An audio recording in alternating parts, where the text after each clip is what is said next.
Abundance.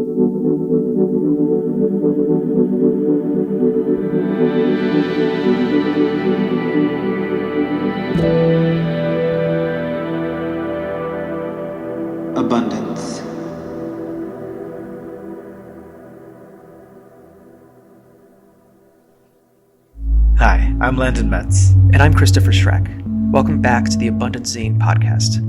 Today we're speaking with Flynn McGarry, a New York-based chef who creates intimate culinary experiences through his restaurant Gem and its sister establishment Gem Wine. Over the past decade, Flynn's gained wide acclaim for his elegant tasting menus, as well as for having achieved success at an early age, from hosting dinner parties at his LA home as a 12-year-old to launching the bi-coastal pop-up Eureka 2 years later, and eventually opening Gem just before his 20th birthday.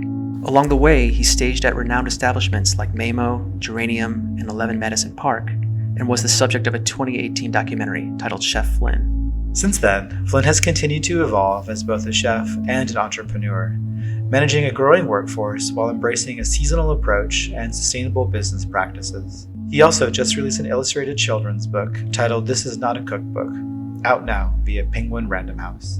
In this episode, we talk with Flynn about balancing personal vision and public demand, the many meanings of sustainability, and the common ground between fine dining and fine art. Thanks for listening.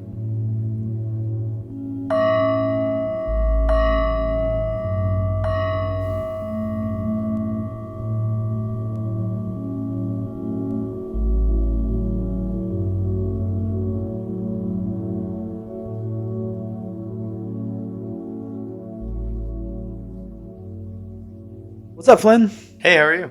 Good, how are you? Good. Sorry I'm a little late. There was a leaky faucet I had to very quickly deal with before. Oh no, at home or at Gem? At Gem. So I'm kind of running back and forth. Okay. Do you live nearby the restaurant? Yeah, I live like 2 blocks away. Oh, sick. That's extremely convenient. I don't really know how I could do it without that. Yeah, totally. Where were you upstate this weekend? I went, I had to find a bunch of rocks for this new dish. So I went to Harriman State Park and brought back like 8 tote bags of river rocks. Which I don't know if it's illegal, but it definitely feels illegal when you're doing it. Well, if it's illegal, you'll find out now. I mean, yeah, there's definitely more, like, there's a lot of rocks. I didn't take all of them, but there's definitely like a feeling when you're like lugging a bunch of tote bags full of rocks and like a hiker looks at you like, what the hell are you doing? Were you solo with a bunch of rocks? I went with my girlfriend and she was like, this is maybe one of the stranger things that I've been a part of. But it was also one of the, it was like so nice out yesterday that I was like, I have to get these rocks and you can just enjoy being outside in the sun. Harriman's a great place to go for a hike too. Yeah, a hike / every time I go on a hike, I come back with some sort of piece of wood or rock or some like food from the forest. What's the dish that the stones are for? Essentially, it's actually we started working with this very intense forager woman who just kind of brings us stuff every week, and the idea is sort of like we're cooking all of these wild things that kind of come from like the basin of a river. That there's like all these like kind of small wild plants. And essentially, you kind of cook them yourself on the warm rocks. Whoa, beautiful. And who is this woman who's foraging for you? Her name is Tama. She sends me a lot of text messages from a field and is like, do you want this? And like, it's such a cool sort of profession to me to be like, her job literally is she just goes into the woods and you don't really tell her what you need because it goes out and is like, oh, there's a bunch of this and there's a bunch of this. So right now is kind of the beginning of all of that stuff. So it's definitely exciting to start getting some green things in. How do you navigate what to agree to bringing back? Like, how do you know what something will taste like or feel like? You kind of just have to let them, like, you just figure it out. It's one of those things where it's like 90% is good. So like, the 10% you figure out to do something else with, but you wouldn't get the 90% if you didn't get all of it. I deal with this a lot in like, people who are just like, this is what I have. You have to sort of work with it. And it ends up being like kind of even like a good challenge sometimes. Cool. Is she the sole forager you're working with? Or is there like a crew? She has a crew, a pretty big crew, and then kind of brings it all together. I do my own like small amounts, but as I even saw yesterday, like going upstate for like the morning is always just the biggest pain in the ass because it's like it was 45 minutes to get there and then took 2 hours somehow to get back. So it's like every time I end up like, oh, I should be doing this more often. I'm like, this actually takes a full day. Yeah, definitely. This, so but it's a beautiful day. I mean, it's a really nice way to spend your time. I mean, I would love to have a day to just, you know, one day a week go into the woods and come out with some stuff. But right now, that's not really what is in the cards for me, unfortunately. What is occupying most of your time then? What are you doing on the day-to-day? So between the two restaurants, the wine bar, which is going, we just started doing 7 days a week. You know, was a decision I don't really know why I made, but So you have no days off? Right now I have no days off. It's nice. It's a little bit. It's obviously simpler than the restaurant. So I have like, you know, yesterday I like did that and then I popped in for a little bit and then I popped out. So I have a little bit of kind of flexibility, but right now there's a lot of like training the new staff. Also just like we go through now, like, which funny, just we go through so much more wine than we were before. So a lot of my job there is like actually going to wine tastings, buying wine, which like doesn't sound really like work, but it's actually kind of the most exhausting part, because until you have to like taste 45 wines at 11 a.m. and then somehow like do the rest of your day. Yeah, you spit the wine out, but like I'm still like, I could go to sleep after every single time. And so that sort of, you know, takes up a lot of the time at the wine bar. And then at the restaurant, we're about to change our entire menu next week. Like most of my day is like trying out new dishes. And then we change the whole space every time that we do a new menu. So it's like trying out new dishes, figuring out like the wine pairing for it. Then also we change out all of our artwork every season. We change out our ceramics, our like fabrics in the space, sort of everything changes each season. And then, you know, a faucet breaks and then I have to go fix a faucet. So it's a very wide ranging group of things that get done every single day. Are you still cooking each day at the restaurant? I cook at night at the restaurant. You know, we have like a team that preps and they, you know, they're all the cooks, and in the day I'm usually like doing everything else, and then come like 5 o'clock, like I'm in the actual kitchen, you know, with them, like making all the food for the guests. So Gem's only open 4 days a week. That's why I think I can do all the rest of this stuff, is that it's sort of like I look at my week as sort of split, where it's like I have 4 days where I have to be there from certain hours, and then the rest of the week can sort of be, you know, used for getting all these other things done. But it is thinking of it as a 7-day week, not a 5-day week. Dude, you need a day of rest. I know. I'm getting there. You know, it's one of those things where it's like everything is always like when it rains, it pours.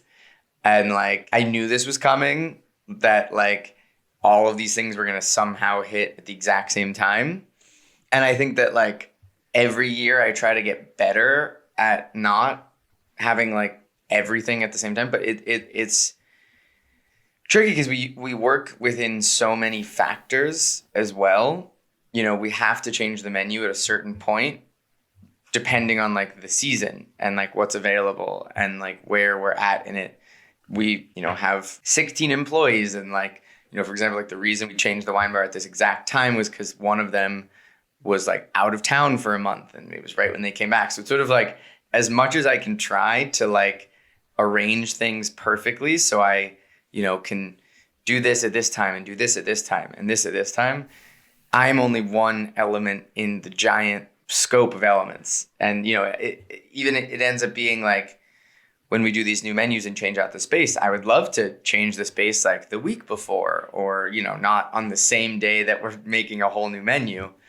But it always happens where, you know, our like painter can't come until a Saturday, and like all of these sorts of little details that play together, and then be like, okay, this is, and you know, it's funny. After doing this, for having the restaurant for 5 years, I know that as much as I can try to have everything done like kind of sequentially, it always is like I have one of those days where it's like from 7 a.m. until 11 p.m, there is like something to be done every 30 minutes.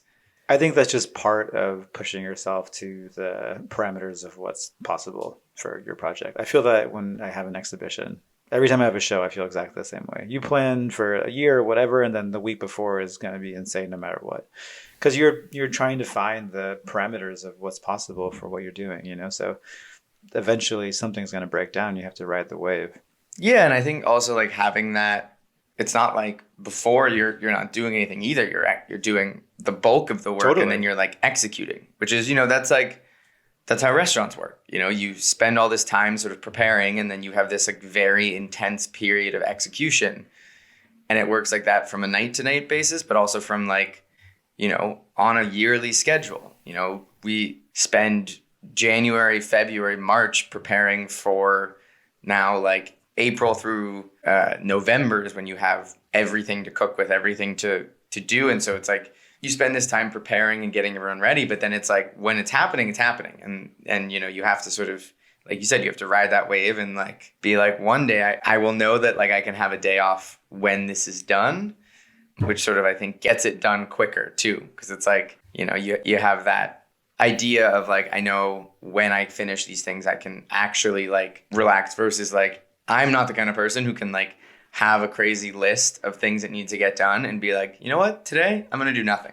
Yeah. That's like very hard for me to do. I feel like the night of cooking at Gem must have a kind of like live performative element to it for you, where it's kind of like you're really embodying your art. But then that's also seems to be kind of like juxtaposed by all the necessary delegation of running the business. How do you find that balance between, your language and your art form and your craft, I guess, and also just like the pragmatic realities of running 2 restaurants simultaneously 7 days a week? Like, how do you delegate something that you hold so dear to yourself? I mean, it's the hardest part of food as an art form, because it is just, I would say, one of the most complicated forms, because you make something and then you have to make it again 40 times a night, 4 days a week. Make a piece of art, furniture, whatever, film, you make it once and that's it. And it exists as this sort of singular piece. Whereas food is really complicated because it's like you create this piece, which is like a dish, a menu, a space, whatever. And then you have to execute it the same way or, kind of tweak it as you do. Like I said, 40 times a night, 4 nights a week. And you're not the one executing it. Someone else is. And so I think that's like always been very hard for me. And I think that's why I end up working so much, is that like there really isn't a way to be. I'd like to think that there's a way that you can not like micromanage in this kind of environment, but there really isn't. It's like we have a great team of cooks, and I'd love to be like, I have this great team of cooks. I show them the dish and then I let them sort of do it. But there are so many little nuances that change every single day that unless I am there, like that one thing that gets missed sort of unravels the whole art form, which I think is what's really like difficult also to grapple with. That's like, if someone puts a little too much lemon juice in this thing, or not enough, or a little bit too much salt, this dish that you spent weeks sort of perfecting and figuring it out is now ruined. And now the guest eating it doesn't appreciate it and thinks it's bad. I can't think of another art form that is that insanely delicate that like you can make it perfect 100 times. And if you make it not perfect one of those times, it's entirely lost. The entire vision of it is gone. Do you think that's just because New York City is an incredibly unforgiving audience, or is that just the nature? Obviously, like the unforgiving audience is part of it, but I also mean like in like a literal sense, if you create this sort of thing that's supposed to be this exact way, even if they don't realize it or not, if that little element is off, the whole idea of the dish is off. And it, it's like in the past, it's like caused me a lot of like, not full for depression because it's really just food, but it's like some of the hardest nights I've had at the restaurant is like, I'll be like, can you make me one of these dishes? And something is off in it. And like, it just like falls completely flat. That is to me how delicate food is and like why I like have to pay so much attention to everything. Because it's like, I mean, I eat the food that we make. Like I eat that menu like once a week at Gem. I eat the wine bar menu probably also once a week. And every single time there is like, this needed a little bit more salt. This needed a little less. Because it's like, also as a cook, that's what's frustrating. You're not eating the whole dish. You know, you eat it once or twice, but like you're making it, you're trying all the individual components, but you never really understand until you eat the whole thing. And so that's where it's just like, it gets really hard to sort of try to perform at a certain level because there's so many elements. And so that's where I think like even like being there during the service is me really making sure that every single thing sort of reflects what it is supposed to. And it's also very frustrating because you also have a team of people who can understand a certain amount of what you're going for, but they'll never understand the full spectrum of what you want every little detail to be in the space, in the food, in the service, in everything. I think the only way to really deal with it is like, I've just gotten to a place where there's a lot of like sacrifice of you just kind of have to like give up. And I hate to say it, you have to give up a certain level of control to focus on what matters. I feel like Landon's question of an unforgiving audience seems like a valid consideration too, because I'm sure many people are happy to recognize food preparation as an art form in theory, but when they become paying customers, suddenly there's this line drawn where it's a service now as well. You know, they feel a right to assert their preferences and expect to be accommodated in a way that maybe an audience at a play or even, you know, at a concert might not. I mean, that's an interesting question to me, is how you navigate people's expectations, or, I mean, even given the fact that you're presenting a fixed price tasting menu, how you accommodate dietary restrictions. Yeah, I mean, you know, it's funny. I talk about this all the time where it's like, if you go see a movie or an art show or play and you don't like the art, your first idea is like, it's not for me. You know, or there are those who are just like, that is bad. But there's a lot more nuance for like, that person, other people like this. It may not just be for me. That does not exist in restaurants. You know, I feel that with certain restaurants, or like places that I go, but the normal diner does not go to a restaurant and accept that maybe that's not for them. It just is bad.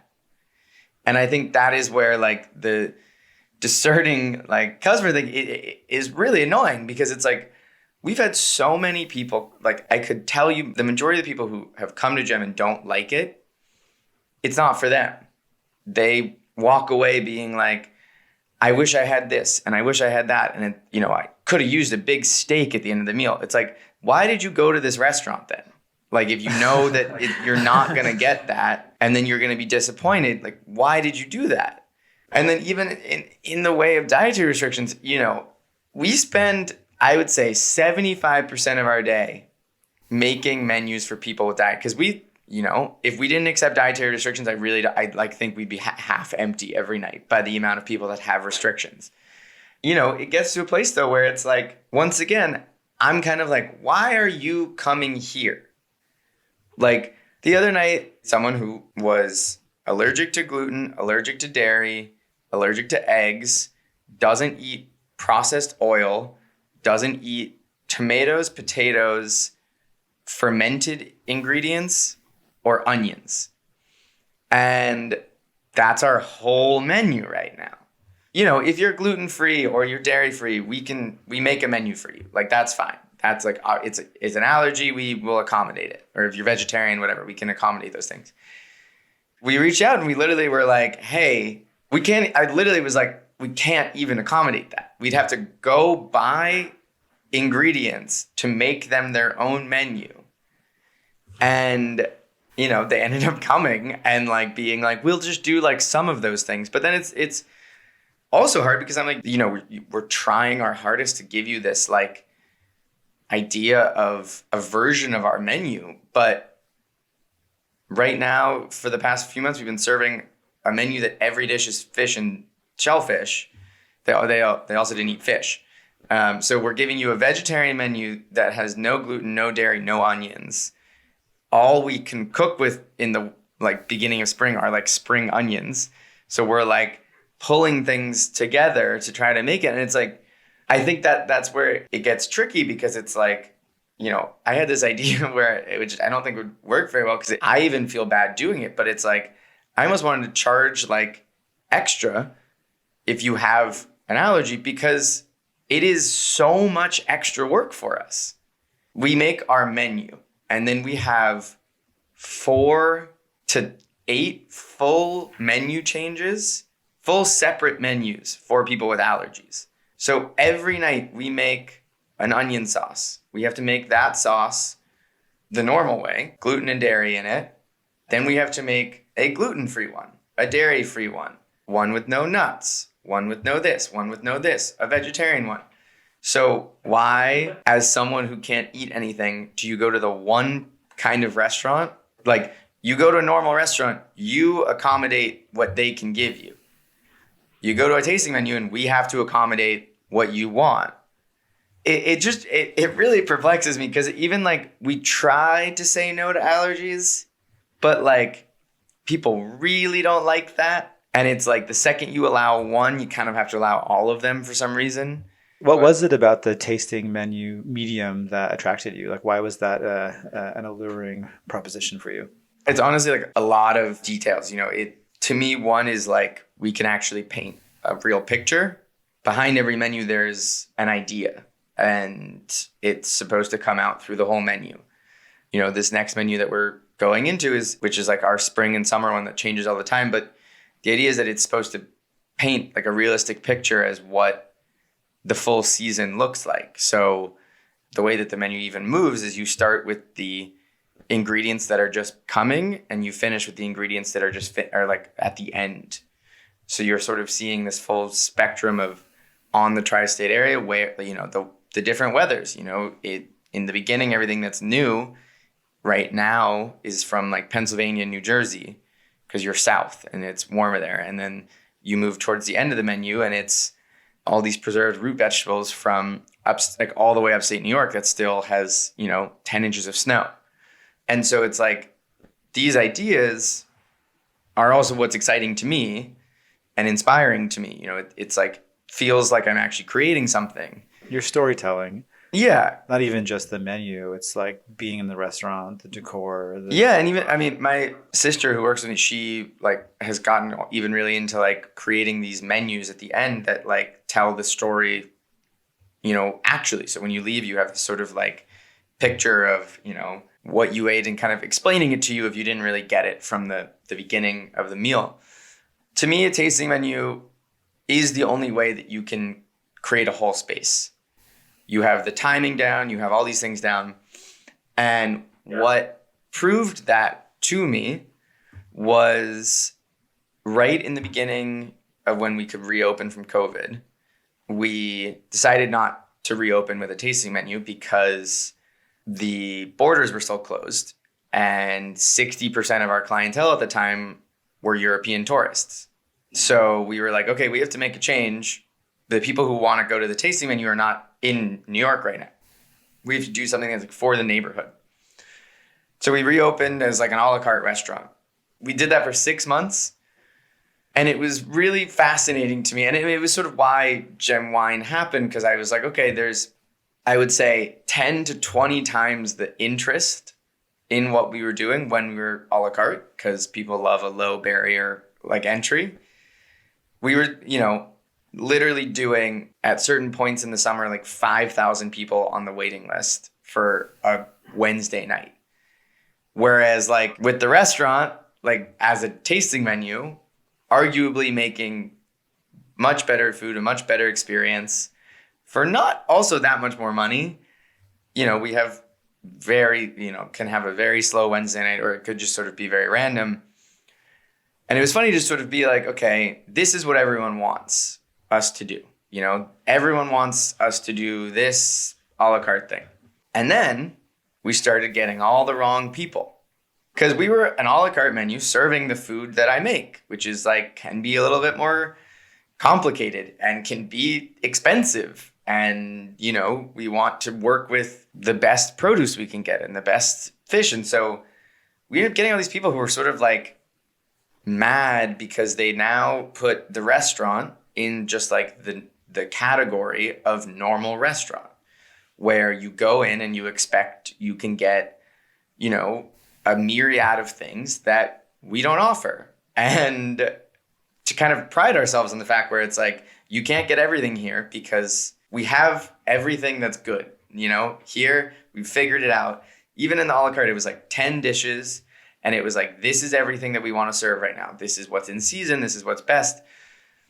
And then you get all these people who are sort of like, oh, I don't really like these things. Or we had, you know, one main course that was, or like one like big course, and it'd be like duck. And someone's like, oh, I don't eat duck. And I'm like, well, you can order other things, but like, I'm sorry. And so it ended up being this very frustrating time where it was like, we also were like making less money because we were exerting so much energy having to make all of these dishes every night. And then people would show up and they would order the same 3 things that were the, you know, things people saw on Instagram. And it was sort of really like, not really soul crushing, but it was just kind of like, this is not what this is meant to be. You know, I could feel it in the room. It was sort of like, Gem was always supposed to be this sort of like space to appreciate things at their highest quality. And right now we have a bunch of people who are not actually appreciating what they're meant to. They're appreciating like value or like hype, all of these things that are not what we care about. All we sold was the cheapest wine. And it was like just such an interesting change to see like, oh, this is like, people are now putting us in the box of a normal restaurant. And so then we were like, okay, no, we're going back. Like the borders to Europe open, and I was like, I want to go back to the tasting menu and have it be more focused. And it's funny, still to the day, it's like we're an a la carte restaurant for 6 months in like the process of the city reopening. And to the day, people book a reservation. We confirm 15 times that it's a tasting menu, and they show up and they're like, oh, I thought it was a la carte. And I'm like, it was 2.5 years ago. And, you know, it's just this weird thing of the perception of a space once you just like let it go into the world. That's why I was like, okay, I want to stop this because we're just, you know, leaning into this world of restaurants that like I don't want to be really associated with. Do you feel Gem Wine provided a positive solution to that problem? Yeah. To me, Gem Wine, the idea was like, okay, people want us to make an a la carte menu where you can come and whatever. So we need to make a space that lends itself to experiencing the food and focusing on the wine and whatever in a way that works a lot easier. And we don't take reservations there. And it's sort of, you know, also like under the guise of being a wine bar. We make food and you can eat a full dinner, but like, the idea is that it's a wine bar. It's chill. Yeah, it's more of like a social experience, I think, to just like go have like a glass of wine, some food. I think that like a tasting menu is like going to a show, you know? It's like exactly. You have a different kind of presence and energy. And it occupies people's psychic space in a really different way before they even show up. Yeah. Who do you think is your ideal audience then for Gem? I think that our ideal audience for Gem, which like we've sort of almost landed in a little bit, is like people who are like really interested to see a new way of experiencing something and sort of want a little bit of like refuge from the New York dining scene. You know, I think that there is this idea of like Gem is not like also a traditional fine dining restaurant. Like there are so many in New York that are like really incredibly stuffy and have this really crazy style of service. And like we never wanted to be that. I've wanted to be sort of this place that's like a refuge from both. You know, it's like we offer a lot of luxury in space and just like the way that you can experience the restaurant where there's not someone 3 inches away from you and we're not trying to turn your table in 30 minutes. But we're also not trying to be a restaurant where it's dead silent and there's white tablecloths and there's a really intense server that's going to make you feel uncomfortable.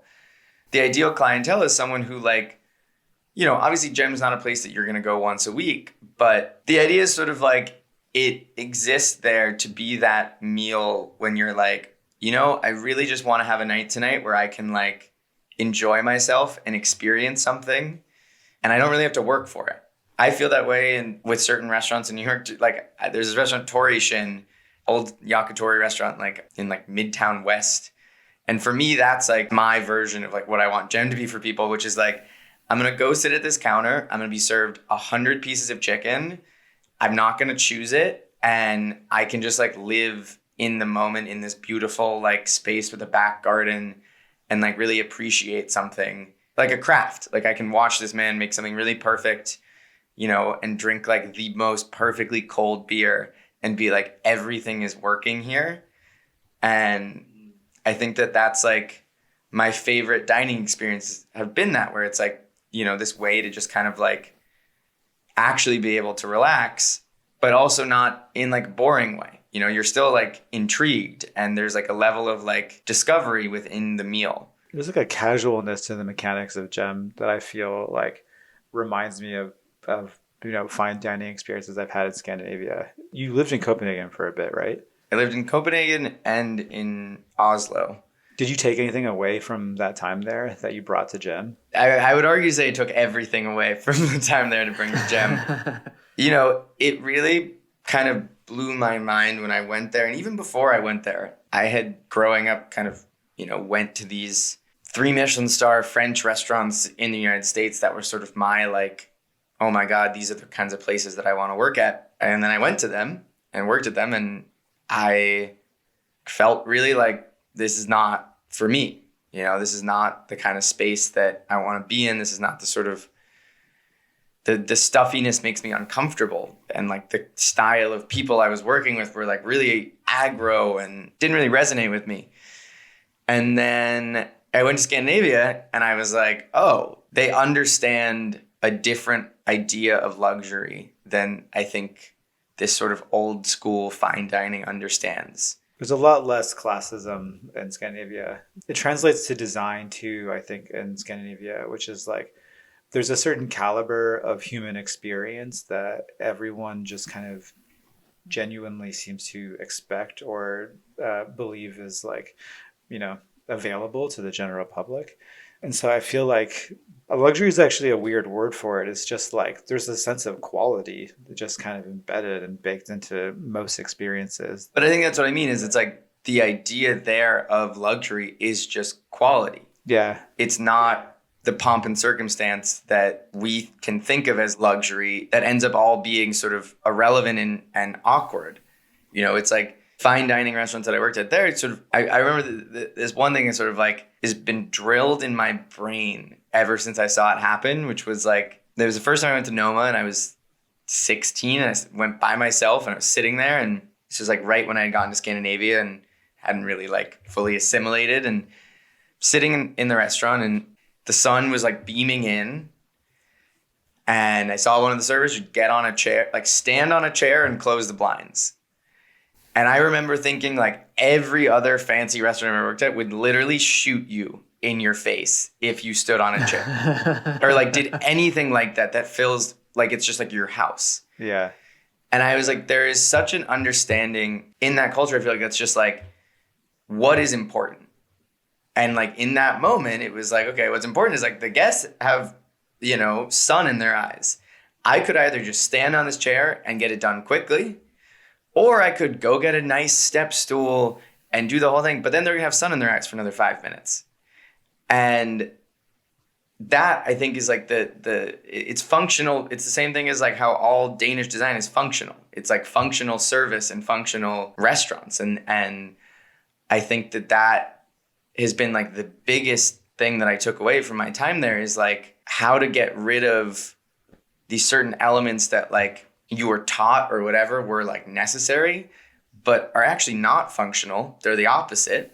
They take you more time for not a better result, which is in America, like what all of our fine dining restaurants are sort of built around is this idea of like, you take the extra time, you do the extra thing, and like, because you're doing it, it's worth more. instead of just being like, why would we do that? We can give you a better experience if I don't do all these extra things. And like, you'll enjoy yourself more. The experience will move itself along better. But like, sure, yeah, you're not being like, oh my God, these people are doing everything with this like crazy attention. And I think that's sort of like that casual aspect of fine dining is really just being like, okay, why do we have to do that when we could just do it a little bit easier, but then give you this better product? Renee took that unraveling to the next level and just decided to close Noma Copenhagen. Well, I was going to say, I would be curious to hear your thoughts on their closing, because I mean, with all of these positive aspects that you're talking about, you know, when he decided to shut things down, he grounded that decision in terms of a lack of sustainability, not only in terms of ingredients, but more in terms of the treatment of workers, the culture that kind of dining engenders, the hours and skills required. Like, did you take anything away from his decision to shut things down along those terms? Yeah, I mean, you know, also like the new Noma is very different than, you know, even the first time I went there. There's 10 times the staff. There's, you know, they went for the 3 stars. They sort of went all out. And I think that I would argue that every form of a restaurant currently is like pretty unsustainable for someone. You know, I was talking to my friend who works in restaurants last night about how there's this catch-22 with restaurants where it's like the restaurant could either have enough staff to get everything done easily, and then in that case, end up kind of losing money, and then one day we'll have to get rid of all of their staff. Or can sort of have to make it work with a smaller staff, but can stick around to like continue to pay that staff. You have periods where you're in better shape, periods where you're in worse shape, but that inherently is not sustainable. There is, you know, every month is different. Every week is different. I myself, like, we try to be as sustainable as possible in our like world and give everyone a 4-day work week and pay them really well and give them vacation and all of these things. But someone is always going to make a sacrifice. And I think the problem is the guest is never the one making the sacrifice. It's either the owner or the employees, because the guests have the option to just say no.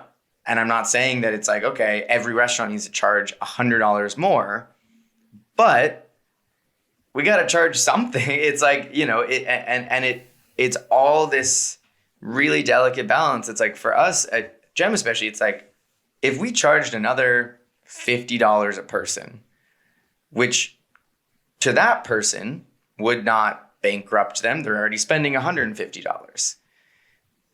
But that $50 will deter so many people from coming now because it's a little bit more expensive. But that $50 would give our entire staff health care.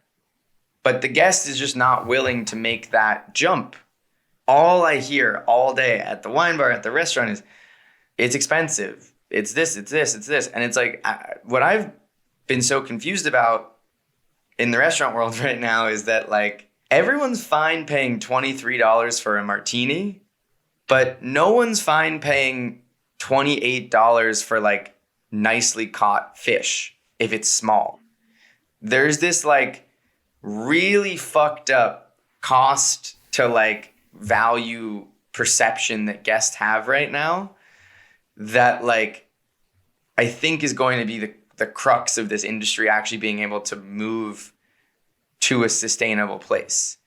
Because it's not like I'm saying that everything needs to get more expensive necessarily, but the expectation needs to match what you can receive in a realistic way. And until like we can all make an agreement on this, nothing's going to change, because it's going to be either like bosses, you know, taking advantage of employees, customers not wanting to spend more, but the restaurant themselves paying their employees well, but the customer's not understanding that, and then being like, I don't want to spend that extra money, and then the restaurant inevitably not working, which is, I think, part of the case of Noma. They have made their mission now to be sustainable to their employees, to the whole sort of cycle of that restaurant. And I could tell you, you know, I get it. I would do the same thing as Renee, where you sit down and you go, okay, if we change our idea of this restaurant to being pop-up based or whatever, and we can get rid of half of our employees, we can pay that half that's left a really nice salary, make them have like a really amazing life. And it's sustainable, but it has to be smaller. And I think that that's like where everyone's going to start getting to these places where they have to start making really dramatic changes, which I've seen in New York in normal restaurants.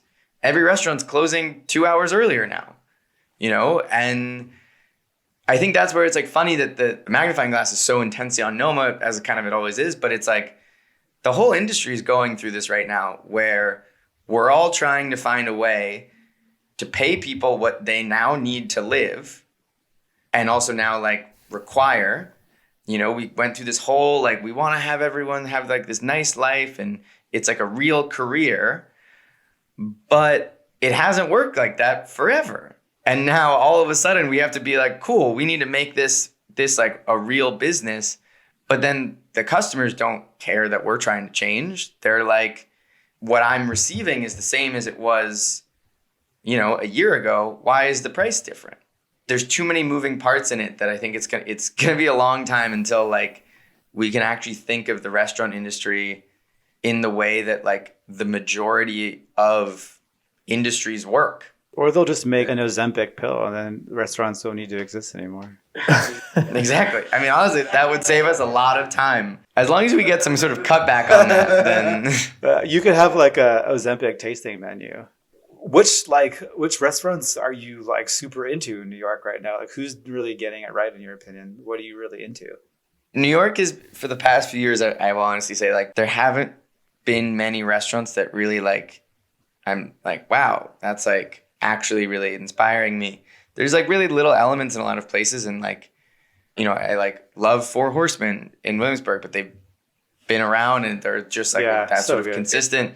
Like I said, this place Torration is like, that's like my definition of like an ideal New York restaurant. It's like quietly existed in like Midtown West for 30 years. And it's like one of the best experiences. I think that's the thing is it's like I eat pretty simply when I'm not working and want to go somewhere that's like feels like a kind of refuge. So I sort of avoid the majority of like new, very sort of trendy, exciting restaurants because I want to go somewhere that like I really sort of just like can enjoy the full experience without like the chaos of like new restaurant hype. So it's like I go to Omen a bunch in Soho. That restaurant's been there forever. They know what they're doing. It's like really well designed and the space feels great. It's perfect. I think that to me is like the places in New York that like exist and will continue to like thrive in longevity is like the ones that just don't care about filling a need for something. They just kind of do their little niche. Because I think that's also the thing to think about. It's like we live in a city with so many restaurants that the way that I think of it is really based on like, okay, tonight I want to eat this kind of food or I want this sort of experience. And I know like the place for that exact thing. And I have my little repertoire of like, the 20 restaurants that can hit different spots for me. And I think that's where it's like, we've moved into more of this ubiquitous, every restaurant tries to fill the same sort of need instead of like people opening genuine kind of specific spaces. And I think that to me doesn't feel very New York. New York is about like individuality in what you do. And if we have this homogenous restaurant culture where every restaurant you go and you're like, the menu's kind of the same here and I'm kind of receiving the same vibe and wine list and food menu, you're going to get into a place where how can you go to like 5 restaurants a week when they're all the same? And I think that's sort of the funny thing to think about is it's like not even just the same and like, oh, it's like they're all Italian, but it's like they all kind of serve this same purpose and like plan for the night versus like, I feel like the 3 restaurants I just said are like, they give me such different things out of them that it's like, when I want to go to one, that I know what I want out of my night. I know what I'm going to receive. And then I will just keep with that rotation, which I think is sort of how people have lived in New York forever. And I think that like now we're getting to a place where it's like people are doing the thing where it's like 5 nights a week going to like the new trendy restaurant, which I don't think will last because it, you know, then you go to the 5 in 1 week and you like one of them and then you just go to that one. And then the other 4 you don't go back to. It's New York, baby. There's always something new. Exactly. That's what I mean. It's like there's always going to be a new thing. There's always going to be whatever. So unless you find your little avenue, you're just going to be forgotten about. Yeah, which is also okay. You know, things can exist for a time and then a new chapter can unfold. And that's also just part of life, you know? I mean, exactly. That's, you know, that to me is New York. It's like, you know, I live right near like Times Square or whatever. And I'm like, in the 7 years I've lived in this little neighborhood, it is flipped over 6 times and now is like really in a really specific place. And like, that's where New York is right now. It's in this specific place and it will adapt and adjust. And the ones that do well and provide a certain thing to a certain crowd of people will continue. And then the ones that sort of don't. And that's like, you know, what makes the city like really crazy in its existence, but also like consistently interesting. Yeah, it doesn't belong to anyone. It's amorphous. Yeah. What's your hope for Gem? What's the future? What's your dream? You know, it's funny.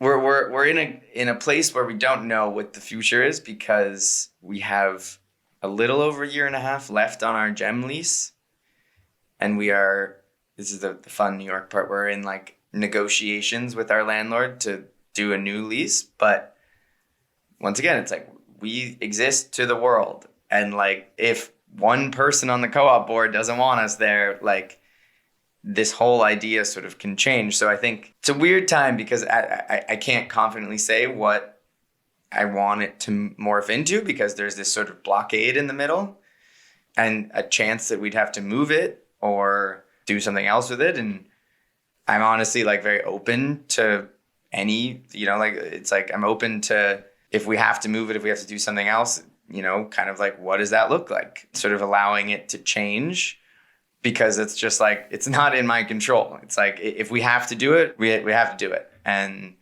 you know, I think we've found ourselves in this really nice place now that's like we've sort of found our real voice, how it works as a business. We found our clientele that sort of continue to support us. The wine bar is sort of settling into its own right. And I think that like there's that thing where it's like it feels nice to sort of be a little bit figured out, quote unquote. But like that's always like a, you know, it's a mirage. It may be figured out right now, but everything's going to sort of consistently change. So that's where it's sort of an interesting time to kind of be thinking about what the future of Gem holds, because it's like you start thinking the way that like they think about Noma, where it's like, okay, we have this sort of opportunity to make changes. We have to make changes regardless if, you know, they renew our lease or whatever. It's like we have to start thinking of this as, you know, either we're spending another 10 years in this space or we're moving and going somewhere else. And I think like those periods of time where you have to sort of figure out what you're going to do based on someone else's decisions kind of end up being the time where you really can like make some real change and real sort of new ideas because you have to do it. You know, it's like you have to perform. You have to make the decision. You can't just sort of be like, well, we should do this, but we don't have to. It's like you get to a place where it's like you need to make the decision, and it may be good, it may be bad, but you have to do something. It'll present itself to you, you know? It's like forging. Life will just Exactly. reveal itself to you as it does. Yeah, I mean, and I think that's sort of we've been here for 5 years, and I think in that 5 years, that is all I've sort of seen is that like the way that things happen and the way that they fall into place, it all ends up working out and all ends up being sort of a learning lesson, and you figure out new things. And so I think I'm sort of excited to see what changes will come, because also, it's crazy to think even, I opened Gem when I was 19, technically the end of our lease, I will be 27. That is a very different life, like that many years apart. It's been really exciting to sort of essentially grow up with this restaurant and growing up in the same way. And the ideas that we had when we first opened versus now, and the realities are like night and day. Exciting to sort of start looking at this period of Gem as maybe like the tail end of the beginning and like the beginning of a new sort of chapter, either way. But kind of spending a little bit more time like reflecting on what these 5 years have sort of equated to, and how to like create something based off of like the knowledge of those changes, and what's worked, what hasn't. Because now, I have such a much deeper knowledge of that. It's the same thing of, it's funny. It was the feeling of like when we opened the bar, I was like, it was so easy to open the bar, because I had this level of confidence that I didn't have when we opened Gem. That was like, I knew what I wanted it to look like. I knew what I wanted it to feel like. I knew I knew how to file for all the permits and where to, get plumbing supplies. Like I had all of this new knowledge that I hadn't had before. It was so much easier. You do something and then it's over, and then now you just have that knowledge, and hopefully the next thing gets a little easier. The Abundant Zine podcast is produced by Ryan Leahy. Our theme music is by Casper Bjork. You can read and listen to all of our conversations at abundancezine.com. Follow us on Instagram at AbundanceZine, and be sure to like and subscribe wherever you listen to podcasts. Thanks for listening.